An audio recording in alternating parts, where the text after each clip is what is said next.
La souche est identifiée, mais la cause de la contamination toujours à l'étude.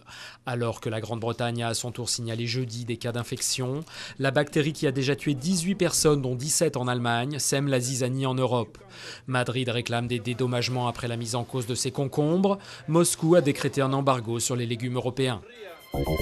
Un bateau de clandestins chavire, 200 disparus au large de la Tunisie. Il y avait quelques 800 migrants à bord, des Africains passés par la Libye qui tentaient de gagner l'Europe par la mer. Enlisé dans un banc de sable, le navire s'est retourné quand les passagers ont tenté d'embarquer dans des chaloupes de sauvetage dépêchées par les autorités. Malgré l'annonce d'une amnistie générale, la répression du mouvement de contestation se poursuit en Syrie. 15 civils ont été tués jeudi à Rastan, qui s'ajoute aux 43 autres manifestants abattus par les forces de sécurité au cours des 4 derniers jours. L'opposition appelle à une nouvelle journée de protestation vendredi, en hommage à Hamza El-Khatib, garçon de 13 ans torturé et tué, devenu symbole de la résistance.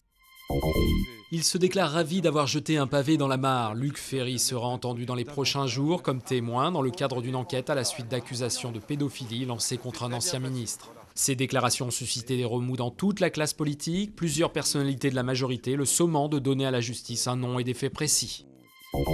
Face à la sécheresse qui s'aggrave, la FNSEA réclame l'aide de l'armée. Le premier syndicat agricole souhaite obtenir du gouvernement un appui militaire pour transporter la paille destinée aux éleveurs qui peinent à nourrir leur bétail. Les besoins devraient dépasser le 1 million de tonnes, ce qui représente un énorme volume selon les estimations officielles.